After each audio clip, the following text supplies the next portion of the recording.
এটা এমন এক পৃথিবী যেখানে টাকার কোনো মূল্য নেই। এখানে সময়ই সবকিছু। এখানে যদি তুমি কিছু কিনতে চাও তাহলে সেই জিনিসের বদলে তোমাকে নিজের জীবনের কিছুটা সময় দিতে হবে, তবেই তুমি সেটা কিনতে পারবে। এই দুনিয়ায় ভালোভাবে বাঁচতে হলে তোমার কাছে যথেষ্ট সময় থাকা দরকার, কারণ এখানে যখন কারো বয়স 25 বছর হয় তখন তার হাতে থাকা ঘড়িতে 1 বছরের টাইম কাউন্টডাউন শুরু হয়, আর যখন সে কাউন্টডাউন শূন্যে পৌঁছায় মানুষটি তখনই মারা যায়।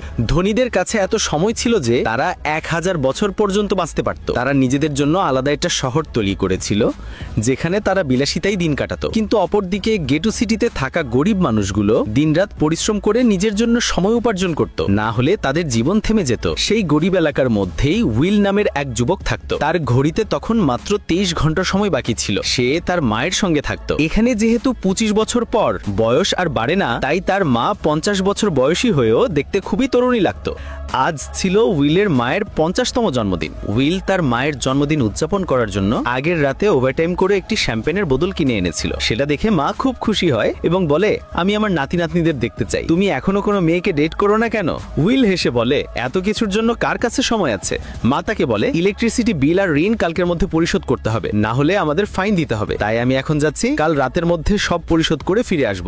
আমার কাছে এখন মাত্র 3 দিনের সময় আছে। বিল আর ঋণ মেটাতে প্রায় সব সময় শেষ হয়ে যাবে, তাই কাল সন্ধ্যায় তুমি অবশ্যই বাস স্টপে আমার জন্য অপেক্ষা করবে, যাতে আমার সময় শেষ হওয়ার আগেই তোমার কাছ থেকে একটু সময় নিতে পারি। উইল বলে, ঠিক আছে, আমি সময় মতো পৌঁছে যাব। রওনা দেওয়ার আগে মা উইলের হাতে ছুঁয়ে তার শরীরে 30 মিনিট ট্রান্সফার করে দেয়, যাতে সে ভালোভাবে সকালের নাস্তা খেতে পারে। তারপর দুজনই নিজেদের কাজের পথে বেরিয়ে পড়ে। পথে উইলের কাছে একটা ছোট মেয়ে আসে। সে উইলকে একটা ক্যাপসুল দেয় এবং তার কাছে সামান্য সময় চায়। উইল হেসে নিজের জীবনের 5 মিনিট সেই ক্যাপসুলে ট্রান্সফার করে মেয়েটিকে দেয়। এখানেই বোঝা যায় মানুষ তাদের সময় একটি ক্যাপসুলে সংরক্ষণ করতে পারে, যা চাইলে পরে ব্যবহার বা অন্যকে দিতে পারে।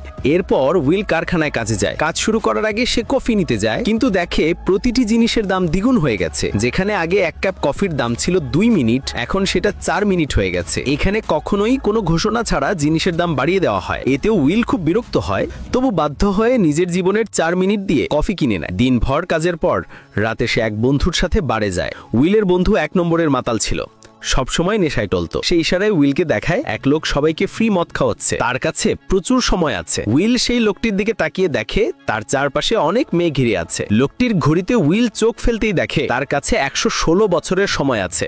উইল বুঝে যায় এই লোক নিশ্চয়ই গ্রিনউড সিটি থেকে এসেছে, কারণ গেটো সিটিতে কারো ঘড়িতে 2 দিনের বেশি সময় থাকে না। উইল তার কাছে গিয়ে সতর্ক করে, তোমার এখানে থাকা উচিত না, এখানে অনেক চোর আছে, তারা তোমাকে মেরে তোমার সময় চুরি করবে, তাড়াতাড়ি এখান থেকে চলে যাও। কিন্তু সেই লোক উইলের কথা গুরুত্ব না দিয়ে আবার পান করতে শুরু করে। ঠিক তখনই বারে ঢুকে এক গ্যাং, ফোর্টিস নামে ভয়ঙ্কর এক গুন্ডা তার দল নিয়ে আসে। ওদের দেখে সবাই ভয় পেয়ে পালিয়ে যায়, কারণ তারা শহরের সবচেয়ে বড় সময় চোর, যারা অন্যদের সময় জোর করে কেড়ে নেয়। উইলের বন্ধু তাকে টেনে নিয়ে যেতে লাগলো, কিন্তু উইল যেতে রাজি হলো না। সে এক কোণে লুকিয়ে থেকে পুরো ঘটনাটা দেখার সিদ্ধান্ত নিল। ফোর্টিস সেই ধনী লোকের সব সময় লুটে নিতে এসেছিল। সে ওই লোককে চ্যালেঞ্জ করলো, চলো আমাদের মধ্যে টাইম ফাইট হবে, যে হারবে সে নিজের সমস্ত সময় বিজয়কে দেবে। এই টাইম ফাইটটা ছিল এক ধরনের আর্ম রেসলিং।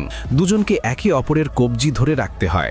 যার হাত নিচে নেমে যায় তার সময় কমতে শুরু করে, আর সেই সময় ট্রান্সফার হয়ে যায় অপরজনের হাতে। যার হাত ওপরে থাকে সে জিতে যায় এবং পরাজিতের সমস্ত সময় নিজের শরীরে স্টোর করে নেয়, ফলে হারানো মানুষটি মরে যায়। ফোর্টিস বলল, তুমি কি এই চ্যালেঞ্জের জন্য প্রস্তুত?